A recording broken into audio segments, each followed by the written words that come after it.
नमस्कार, आप सभी का एक बार फिर से स्वागत है आपके अपने YouTube चैनल फिजिकल एजुकेशन अड्डा पे, जहां पे हमारी सीरीज शुरू हो चुकी है रैपिड क्वेश्चन आंसर्स की। जो एग्जाम ओरिएंटेड क्वेश्चन आंसर वो हमारे शुरू हो चुके हैं। कल हमने सेल को पढ़ा था, सेल से रिलेटेड जितनी भी इंपॉर्टेंट बातें थी हमने सारी कवर कर ली थी। आज हम कंकाल तंत्र से रिलेटेड बातें पढ़ेंगे, जो भी एग्जाम ओरिएंटेड है। हरियाणा पीटी एग्जाम 23 अगस्त को होना है भाई, और जुट जाओ, मोदे पड़ जाओ, जो कुछ करा जा कर दो, करो और मरो की स्थिति है डू एंड डाई की। और जिस दिन आपके रोल नंबर साइट के ऊपर आ जाए उस दिन और थोड़े टाइट हो जाना, उस दिन कंफर्म हो जाएगा कि कोरोना भी जो है एग्जाम को नहीं टहला पाएगा जिस दिन रोल नंबर आ गया। मेरा ये मानना है। हाँ, रोल नंबर नहीं आए तब तक थोड़े टाइट रहो, लेकिन रोल नंबर जस्ट आते ही बिल्कुल पागल हो जाना भाई। लोग आपको पागल करने लग जाए तो ये सोच लेना कि आपकी जबरदस्त तैयारी चल रही है। ठीक है, सारी बातों को भूल के आज हम कंकाल तंत्र को पढ़ रहे हैं। कल के वीडियो के ऊपर बहुत ही बढ़िया रिस्पॉन्स है आप सभी का, और उसके हिसाब से जो वो मेरे लिए मोटिवेशन देने वाला भी है। शुरू करते हैं। देखो भाई, तीन चीज समझ लो, एनाटॉमी, फिजियोलॉजी, एलओजी भाई सॉरी स्पेलिंग गलत हो सका है, लेकिन जो बताऊंगा बात वो गलत नहीं होगी। साइकोलॉजी, PSYCCHOLOG भाई, साइकोलॉजी, किन्सियोलॉजी LOG भाई। चार बात है भाई। एनाटॉमी का मतलब है शरीर की संरचना का अध्ययन। जो शरीर की संरचना है ना उसका अध्ययन। फिजियोलॉजी, जो शरीर के तंत्र हैं उनकी कार्य विधि का अध्ययन फिजियोलॉजी। साइकोलॉजी, मानव व्यवहार का अध्ययन, व्यवहार का अध्ययन। किन्सियोलॉजी, मानव गति का अध्ययन। सारी बात आगे समझ में, चारों की चारों बातें मोस्ट इंपोर्टेंट है, एग्जाम ओरिएंटेड है। एनाटॉमी, कंकाल तंत्र का अध्ययन, संरचना, शरीर किस प्रकार से बना है, शरीर का स्ट्रक्चर कैसे, हड्डियां कैसे आपस में जुड़ी हैं, ये सारा जो एनाटॉमिकल ढांचा होता है वो एनाटॉमी के अंदर आएगा। ठीक है, अब शुरू करते हैं भाई आज के क्वेश्चंस। मैंने चारों बातें बता दी आपको। कंकाल तंत्र से शुरू कर लिया। शरीर क्रिया विज्ञान समझ गए, फिजियोलॉजिकल होगा। जो शरीर की क्रियाओं का अध्ययन होगा वो किसके अंदर होगा, फिजियोलॉजी के अंदर। और शरीर की हड्डियों का अध्ययन किसमें होगा, एनाटॉमी में। इसके बाद शरीर की संरचना के अध्ययन को क्या आप कहेंगे, मैंने आपको बता दिया, शरीर रचना विज्ञान, एनाटॉमी। ठीक है, इसके बाद शरीर की संरचना का अध्ययन फिर बता रहा हूं, एनाटॉमी आपका आएगा, या शरीर रचना विज्ञान इसको हिंदी में बोल सकते हो। इसके बाद जो भी जीवित प्राणी है, जो भी उसकी संरचना है, उसकी कार्य विधि को समझने के लिए किसका अध्ययन किया जाता है, मैंने बता दिया, फिजियोलॉजी बोले तो शरीर, हिंदी में शरीर क्रिया विज्ञान इसको बोलेंगे। ठीक है, इसके बाद एक क्वेश्चन बनेगा भाई, हड्डियों का अध्ययन। जो हड्डियां होती हैं, जो बोन्स होती हैं, उनकी स्टडी को क्या बोला जाता है, स्टडी ऑफ बोन्स इंपॉर्टेंट है भाई, STUDY, study of bones. Study of bones क्या कहलाएगी आपकी, ये कहलाएगी osteology.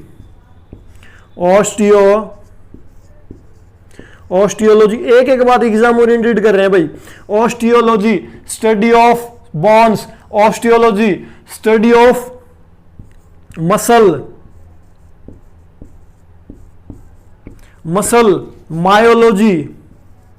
Myology, study of joints.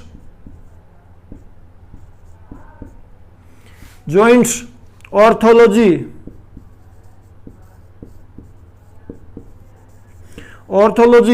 मानव शरीर का मापन से संबंधित अध्ययन क्या कहलाता है, एंथ्रोपोमोलॉजी।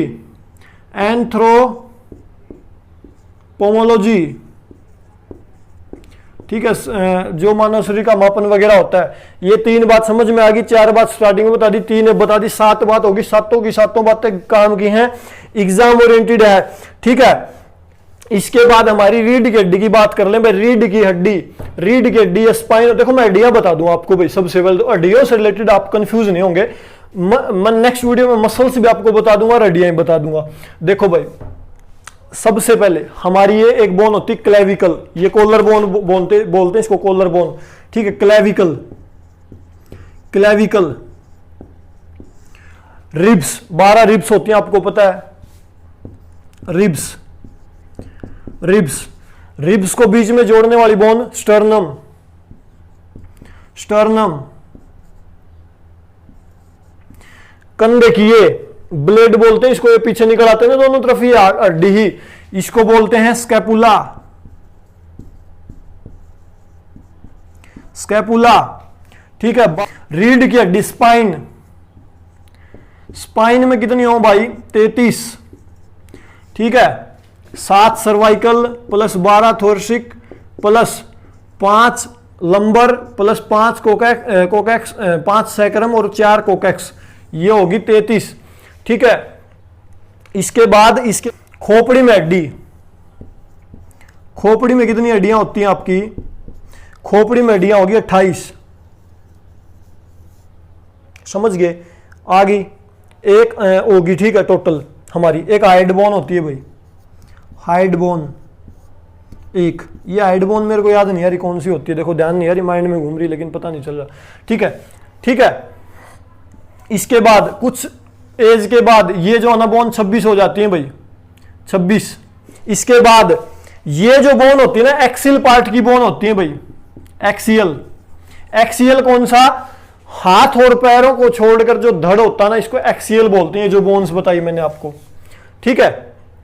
इसके बाद हम चलेंगे नेक्स्ट, जो इंपॉर्टेंट बोन्स मैंने बता दी। इसके बाद जो आपकी हाथ की जो बोन होती है ना, हाथ की, वो कितनी होती है 64, और आपकी जो पैर में जो बोन होती है वो भी कितनी होती है 62। ये ठीक है, ये अपनी टोटल 206 होती हैं बोन भाई, कौन सी रहेगी। ठीक है। तो हम और जो हाथ और पैरों वाला जो पार्ट होता है बॉडी को, इसको बोलते हैं एपेंडिकुलर, एपेंडिकुलर, एपेंडिकुलर बोलते हैं हाथ और पैर का जो पार्ट होता है धड़ से अलग। ठीक है, इसको बोलते हैं एपेंडिकुलर। और ये हमारा जो हिस्सा है ये है एक्सियल पार्ट ऑफ बॉडी, ये एपेंडिकुलर। बोन्स हमारी कंप्लीट मैंने बता दिया आपको, एक एक बोन। क्लेविकल ये बता दिया, रिब्स 12 चेस्ट में होती हैं, स्टर्नम 1 होती है, स्कैपुला हमारी 2 होती है पीछे, खोपड़ी में 28 हड्डी, हाइड बोन 1 होती है। हाथ पैर सुन लो भाई ध्यान से, ऊपर होती है सबसे बड़ी हड्डी ह्यूमरस बोन। ह्यूमरस बोन कहां पे होती है, कौन इसे ऊपर और शोल्डर को आपस में जोड़ती है, ह्यूमरस होती है, ह्यूमरस। ठीक है। एक आपकी होती है, एक आपकी होती है अल्ना रेडियस। ठीक है। ह्यूमरस ये वाली होगी, अल्ना और रेडियस यहां पे होती है। फिर होती है carpal bone, carpal, carpal bone. ठीक है। फिर मेटाकार्पल, मेटा कार्पल। ठीक है। फिर लास्ट में फ्लेंजिज, फ्लेंजिज बोलते हैं उंगलियों को भाई। इनसे आगे होती है मेटाकार्पल और यहां पे होती है कार्पल बोन कलाई के अंदर। ठीक है। ये आपकी अल्ना और रेडियस, इसके अलावा ह्यूमरस बोन मैंने बता दी और आपकी कार्पल मेटाकार्पल बता दी। ठीक है। ये आपकी जो होगी हाथ की हड्डियां, समझ गए भाई। आपसे कोई पूछ ले हाथ की सबसे लंबी हड्डी ह्यूमरस बता सकते हो, एल्बो से ऊपर होती है। अपर पार्ट की सबसे लंबी हड्डी ह्यूमरस आप बता सकते हो इजीली। ठीक है। बोन्स मैंने बता दी आपको हाथों की। इसी प्रकार पैर की हड्डी, सबसे पहले जो थाई की बोन होती है वो फीमर होती है भाई। फीमर आपको पता है शरीर की सबसे लंबी हड्डी होती है, सबसे भारी हड्डी होती है। इसके बाद नी से नीचे कौन सी हड्डी होती है, सिन बोन होती है आपकी, सिन बोन। एक टीबिया बोन होती है भाई, टीबिया। ठीक है। फिर नीचे टार्सल आ जाती हैं, टार्सल। उसके बाद मेटाटार्सल और फिर आपकी वही फ्लेंजिज। ये बोन पूरी बता दी मैंने आपको, एक एक बोन कौन सी होती है। नी से नीचे बोलते हैं ना, सिन पेन होगा दौड़ते दौड़ते, तो वो सिन बोन में होता है। उसी के पास एक होती है टीबिया बोन, एक टार्सल, मेटाटार्सल, फ्लेंजिज। ये समझ गए कंकाल तंत्र के हड्डियों का पार्ट हमारा पूरा हुआ। एक एक हड्डी मैंने आपको बता दी बिल्कुल इजी वे में। कंकाल तंत्र में मैंने हड्डियां आपको बता दी मोटा मोटी। ठीक है। एक हमारी हड्डी स्पाइन, रीढ़ की हड्डी, याद रखें भाई स्पाइन। स्पाइन में कितनी प्रकार की मूवमेंट हो सकती है, ये क्वेश्चन आ सकता है। स्पाइन में 4 प्रकार की मूवमेंट हो सकती है भाई। एक तो आपकी हो सकती है एक्सटेंशन,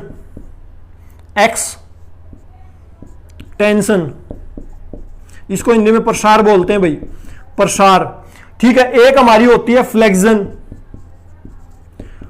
फ्लेक्शन इसको क्या बोलेंगे, झुकाओ, झुकाओ। एक आपकी हो सकती है lateral flexion, lateral flexion, LATERA, lateral flexion, बता दूंगा ये मूवमेंट कैसे होंगी। एक हमारी हो सकती है एक्सियल रोटेशन, एक्सियल रोटेशन। ठीक है, फ्लेक्शन और एक्सटेंशन मैंने बताया था, आपको पढ़ा था हमने। फ्लेक्शन क्या होता है, जब बॉडी का कोई पार्ट के बीच एंगल कम हो, जैसे मैं नीचे झुक रहा हूं ना तो यहां पे फ्लेक्शन हो रहा है, ऊपर उठ रहा हूं तो यहां पे एक्सटेंशन हो रहा है स्पाइन में। तो एक मूवमेंट तो हमारी फ्लेक्शन एक्सटेंशन दो होगी। इसके बाद लैटरल फ्लेक्शन मतलब साइड में झुक रहे हैं, तो ये हो गया लैटरल फ्लेक्शन। एक हमारा एक्सियल रोटेशन मतलब हिप्स के ऊपर हम घूमते रहते हैं, कई बार ऊपरी धड़ को घुमाते हैं ना, वो एक्सियल रोटेशन। तो ये 4 प्रकार की मूवमेंट आपकी स्पाइन के अंदर हो सकती है। ध्यान रखने की बात है, एग्जाम ओरिएंटेड है, एग्जाम में आने की संभावना है। इसके बाद एक क्वेश्चन बहुत एग्जाम में आया भाई, वो कौन सा है, महिलाओं में पुरुषों की अपेक्षा कौन सा हिस्सा जो है ज्यादा वाइड होता है। वैसे तो महिला और पुरुषों के लगभग जो है एक समान होते हैं बॉडी के हर पार्ट, लेकिन एक हिस्सा महिलाओं का ज्यादा चौड़ा होता है। वो कौन सा होता है, वो होता है आपका पेल्विक क्षेत्र, पेल्विक। ये चौड़ा क्यों होता है भाई, क्योंकि बेबी को जन्म देना होता है, महिलाओं को बच्चे को जन्म देना होता है, तो हिप्स का जो क्षेत्र होता है उसको पेल्विक क्षेत्र बोलते हैं, इसलिए पुरुषों की अपेक्षा ज्यादा वाइड होता है। याद रखने की बात है, एग्जाम ओरिएंटेड बात है। इसके बाद जो हमारा ब्लड है ना, ब्लड भी एक प्रकार का उत्तक है। ठीक है, उत्तक। कल हमने क्वेश्चन पढ़ा था भाई, मैंने बताया था सबसे छोटी होती है कोशिका, फिर आपका उत्तक, फिर अंग, और लास्ट में पूरी बॉडी बन जाती है भाई। या संस्थान आएगा लास्ट में, अभी ये मेरे सामने क्वेश्चन आया नहीं है, लेकिन बीच में अंग आएगा, अंग रह गया था। ठीक है, उत्तक से अंग बन जाएगा, फिर बॉडी बन जाएगी, कंप्लीट शरीर। ठीक है, तो खून भी एक प्रकार का उत्तक है, ब्लड। किस प्रकार का उत्तक है ये ब्लड को बोला जाता है भाई संयोजी उत्तक, संयोजी, जोड़ने वाला उत्तक मतलब। ठीक है, जो फ्लूइड कनेक्टिव टिश्यू, जो बॉडी के दूसरे पार्ट में हर प्रकार की जो सप्लाई होती है, ऑक्सीजन हो चाहे भोजन हो चाहे न्यूट्रिशन हो, हर प्रकार की सप्लाई करता है। ठीक है, तो ये किस प्रकार का उत्तक है, संयोजी उत्तक, कनेक्टिव टिश्यू एक प्रकार का भाई। ब्लड भी किस प्रकार का, एक प्रकार का टिश्यू है आपका, संयोजी उत्तक है। ये भी, इसमें भी अलग अलग कोशिकाएं होती हैं, जो RBC हैं वो कोशिका है, WBC है वो भी एक प्रकार की कोशिका है। ठीक है, ये सारी कोशिकाएं होती हैं, इन कोशिकाओं से मिलकर क्या बनता है, ब्लड जो एक उत्तक बनता है। और उत्तक किस प्रकार का है, संयोजी उत्तक है, तरल प्रकार का ये उत्तक है। ठीक है, तो ये आपका हो गया। इसके बाद मानव शरीर में टोटल हड्डियां 206 पाई जाती हैं, आप सभी को पता है भाई, मैंने बता भी दिया आपको, काउंट भी करवा दी लगभग।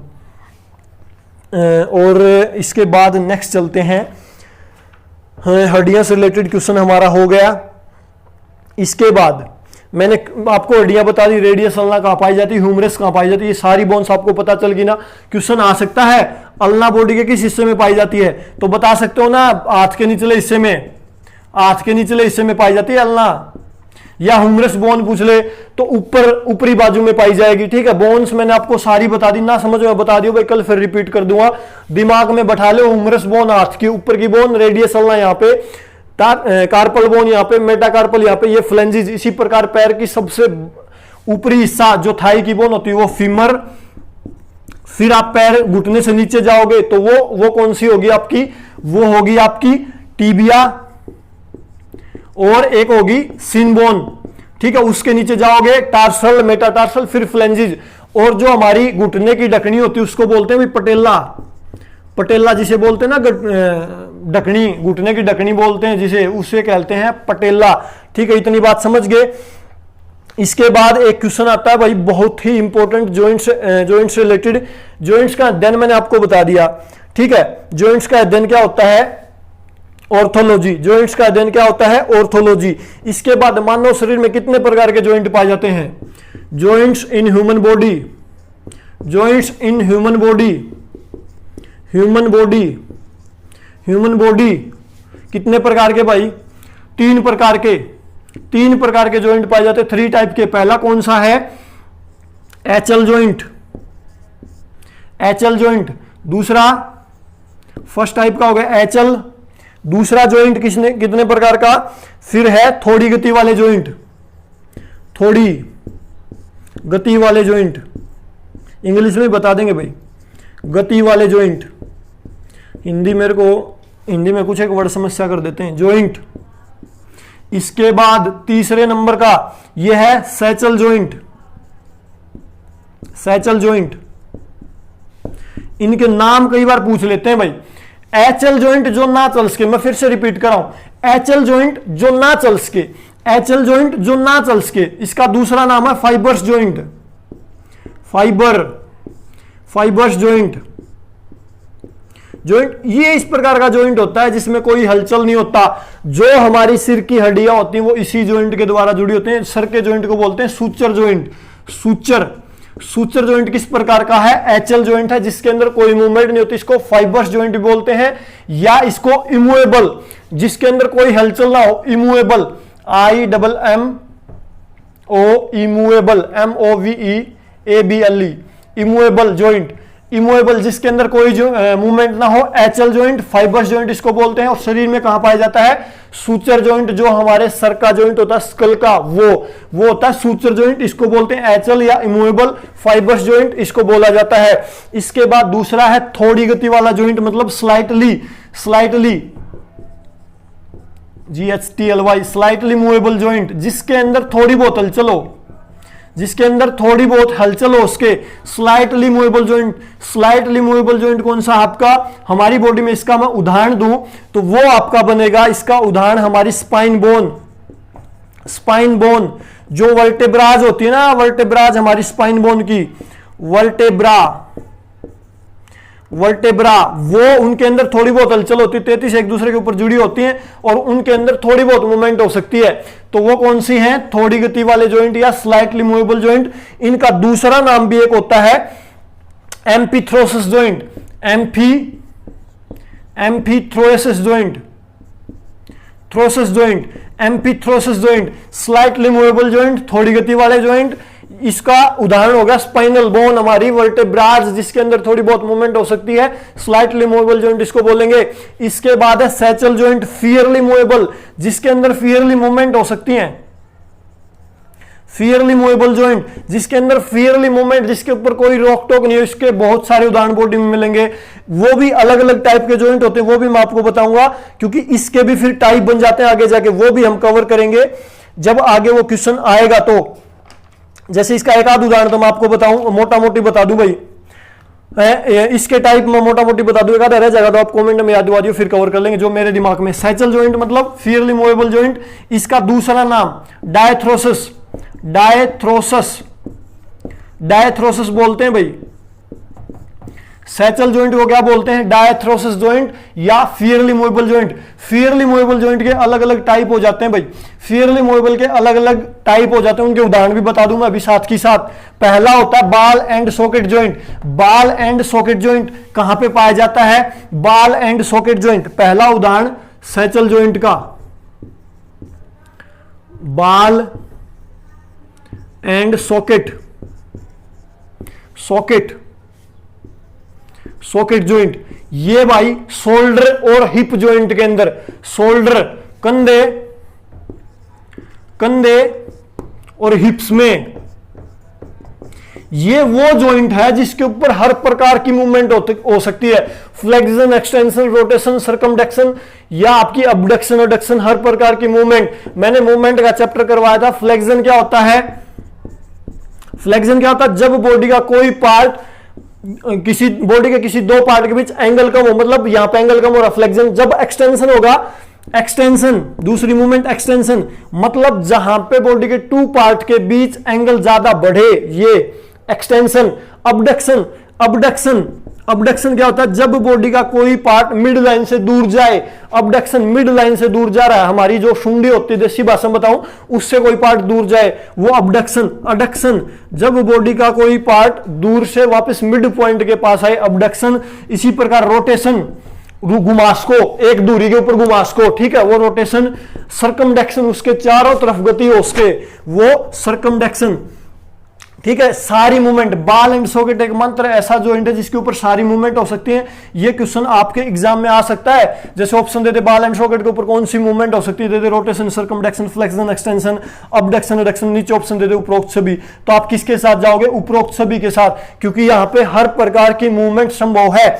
इसका दूसरा उदाहरण सैचल संधि का मैं बताऊं आपको। सैचल बोले तो फीयरली मूवेबल, फीयरली मूवेबल बोले तो डायथ्रोसिस जॉइंट। डायथ्रोसिस जॉइंट का उदाहरण पहला ball and socket joint.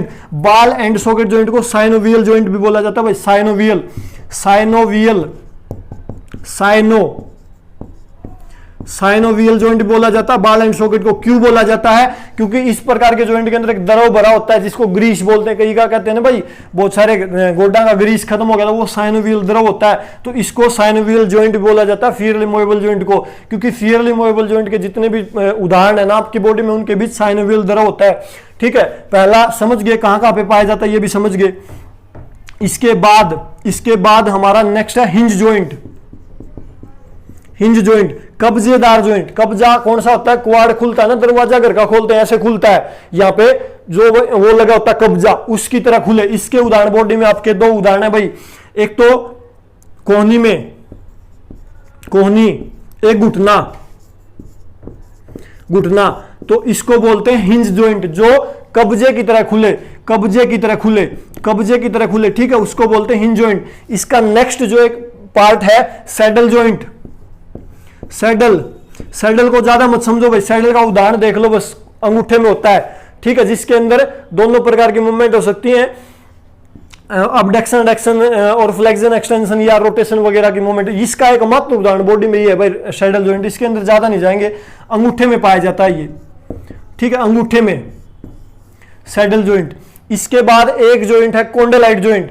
कोंडेलाइट joint, कोंडेलाइट joint, saddle का उदाहरण याद रखना भाई, थंब, अंगूठे में। ये एग्जाम में बहुत बार आ चुका है, अंगूठे के अंदर पाया जाता है सैडल जॉइंट। फिर से लिख देता हूं, सैडल, सैडल जॉइंट अंगूठे में। इसमें दो प्रकार की मूवमेंट होती है, ध्यान नहीं आ रही मेरी। सैडल जॉइंट जो है किस में पाया जाएगा, अंगूठे में, पैर और हाथों के दोनों अंगूठों में पाया जाता है सैडल जॉइंट। ठीक है, इसमें रोटेशन भी होती है और दो मूवमेंट और होती है, ध्यान नहीं आ रही। आप याद रखें सैडल जॉइंट अंगूठे में, नेक्स्ट वीडियो में बता भी देंगे। एक इसका उदाहरण होता है कोंडेलाइट जॉइंट। कोंडिलाइड, कोंडिलाइड जॉइंट, इसका उदाहरण भाई बॉडी में एक तो आपकी रेडियस और एल्ना बोन, सॉरी कोंडेलाइट जॉइंट उंगलियों की, ये जो हमारी फ्लेंजेस होती है ना, यहां पे मेटाकार्पल के साथ जुड़ी, यहां पे होता है कोंडेलाइट जॉइंट।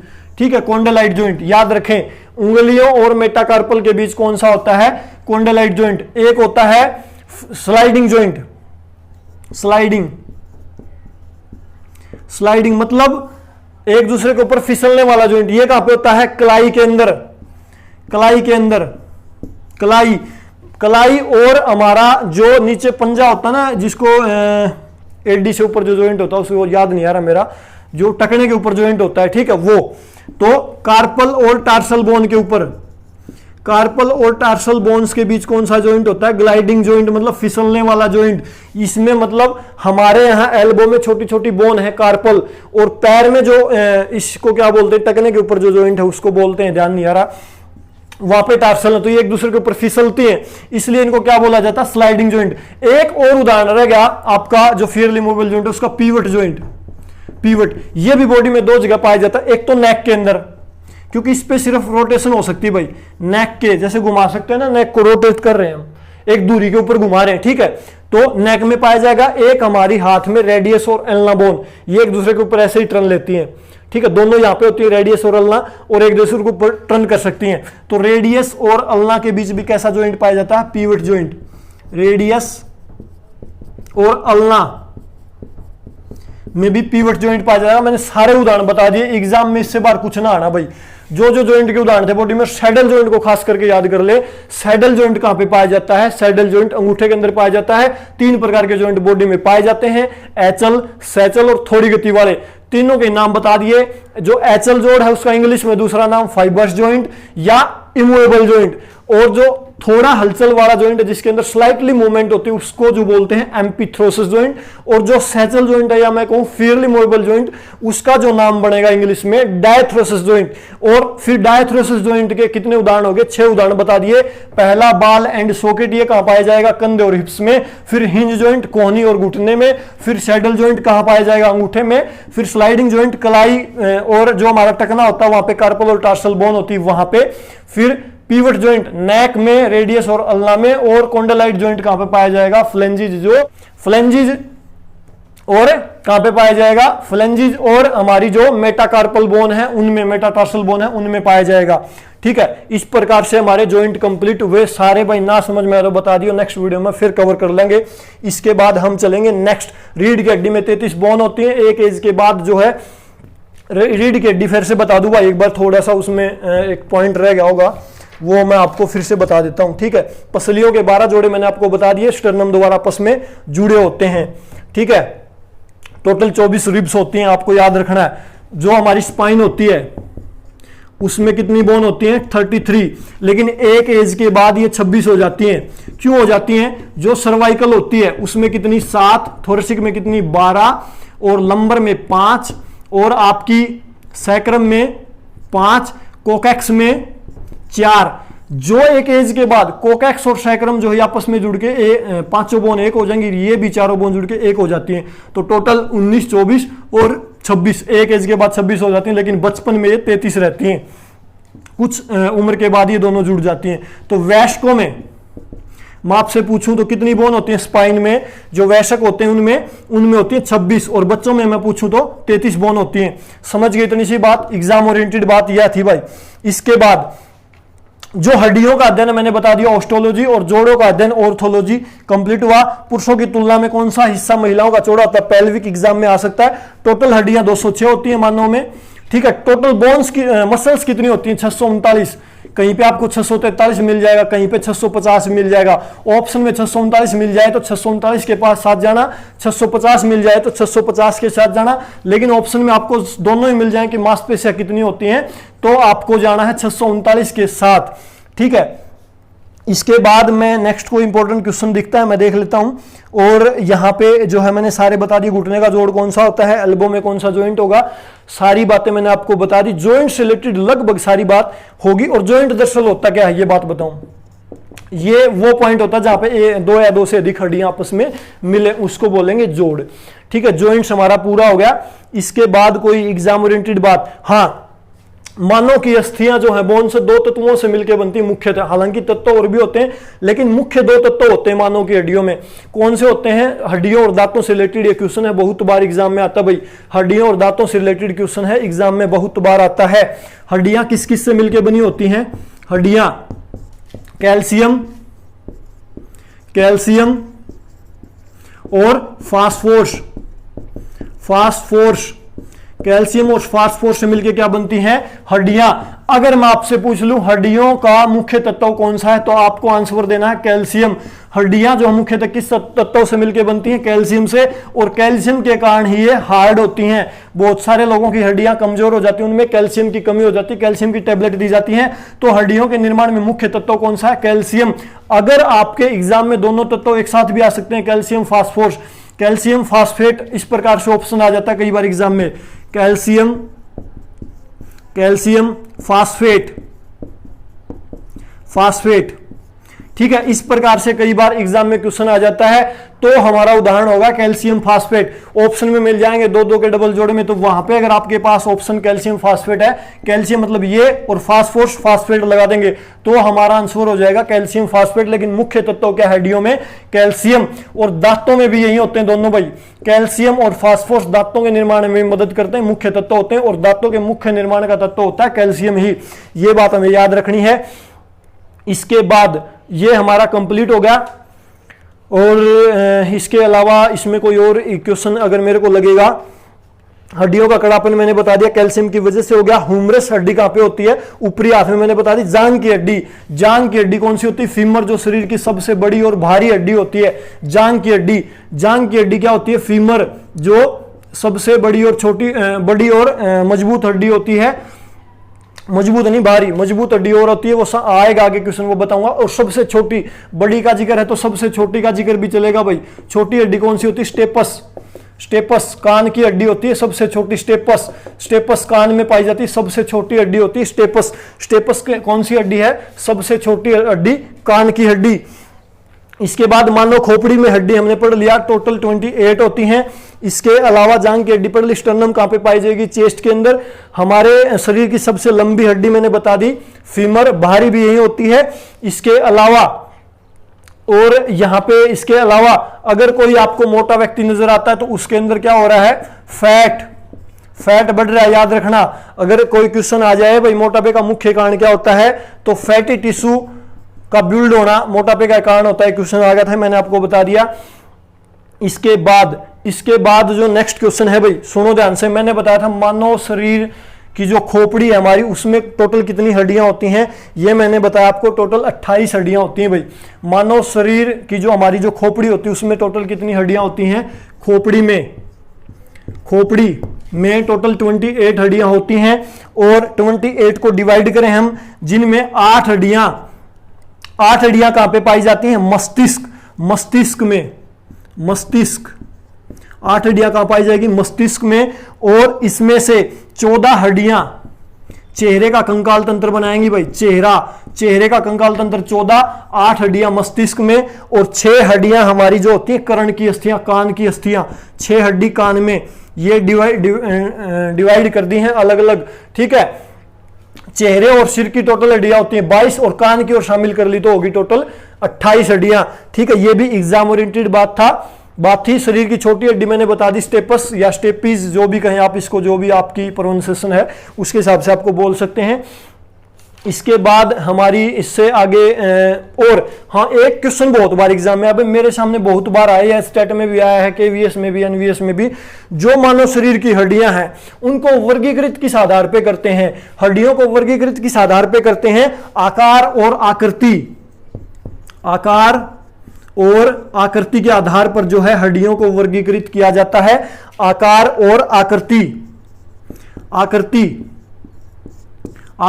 आकृति। अब मैं कहूं आकार और आकृति कैसे? लंबी हड्डियां होती है एक तो, लंबी हड्डियां होगी एक तो, ठीक है। इसी प्रकार से छोटी हड्डियां छोटी होगी, ठीक है। और इसमें छोटी लंबी कौन सी? फीमर है, ह्यूमरस है, जो लंबी हड्डियां होती हैं। और लंबी हड्डियां शरीर में किसका काम करती हैं? लीवर का भाई। लीवर के रूप में यूज होती है। लीवर मैंने पढ़ाया था ना आपको, जो रेसिस्टेंस के विरुद्ध काम करने में हमारी मदद करे, एक छड़नुमा होता है। छोटी हड्डियां जो हमें सुरक्षा प्रदान करने का काम करती हैं, ठीक है। इसके अलावा चौड़ी हड्डियां भी सुरक्षा का, ठीक है, काम करेंगी। और बेतरतीब जिनकी कोई मतलब फिक्स आकृति नहीं होती, जैसे वर्टेब्राज होती है हमारी, ठीक है। ये हड्डियों से रिलेटेड हमारी बातें पूरी हुई।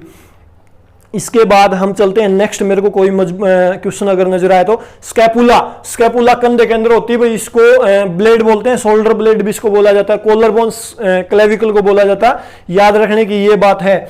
इसके बाद हड्डी को हड्डी से जोड़ने वाला जो तंतु होता है उसको क्या कहते हैं? लिगामेंट। याद रखना भाई, पक्का आना एग्जाम में ये लिगामेंट। हड्डी को हड्डी से जोड़ने वाला ऊतक या तंतु कहो, इसको कुछ भी कहो, लिगामेंट। मसल को हड्डी से जोड़ने वाला जो तंतु होता है वो क्या कहलाता है? टेंडन। TENDON, tendon. और अगर टेंडन में चोट लग जाए तो उसको क्या बोलते हैं? स्ट्रेन। टेंडन की मोच को, ठीक है, और लिगामेंट में मोच आ गई तो उसको बोलेंगे स्प्रेन। ये 4 बात और याद कर लियो भाई। हड्डी ने हड्डी से जोड़ेगा लिगामेंट, मसल को बोन से जोड़ेगा टेंडन, टेंडन में अगर खिंचाव आ गया तो स्ट्रेन, लिगामेंट में अगर खिंचाव आ गया तो स्प्रेन, ठीक है। इसके बाद इससे रिलेटेड जो है और मेरे ख्याल से कुछ भी नहीं बचा भाई। हड्डियों से रिलेटेड सारी बातें मैंने बता दी आपको। अगर कोई आपके मन में कंफ्यूजन है तो एक बोन वाला कंफ्यूजन रह गया, उसमें हमारी बोन एक कम रहेगी, 80 बोन होती है, वो जोड़ टोटल नहीं बैठा, उसको फिर बैठाएंगे नेक्स्ट वीडियो में, ठीक है। इसके अलावा मेरे ख्याल से कोई भी हड्डी नहीं बची भाई, ठीक है, मैं हड्डी से रिलेटेड कोई भी क्वेश्चन नहीं बचा। ये था भाई आज का वीडियो कंकाल तंत्र का, बहुत सारे क्वेश्चंस कवर कर दिए, खास करके जॉइंट्स और बोन मैंने आपकी क्लियर कर दी। तो अभी के लिए स्टूडियो में इतना ही। वीडियो को लास्ट तक देखने के लिए आप सभी का बहुत बहुत धन्यवाद, थैंक यू। अगर क्लास अच्छी लगी हो तो भाई वीडियो को लाइक कर सकते हो, शेयर कर सकते हो, और चाहते हो इसी प्रकार के वीडियोज आपको लगातार मिलें तो चैनल को सब्सक्राइब करके बेल आइकन को प्रेस कर सकते हो, क्योंकि यहाँ पे आपको इसी प्रकार के वीडियोस लगातार मिलते रहते हैं। अभी के लिए स्टूडियो में इतना ही। वीडियो को लास्ट तक देखने के लिए आप सभी का बहुत बहुत धन्यवाद, थैंक यू।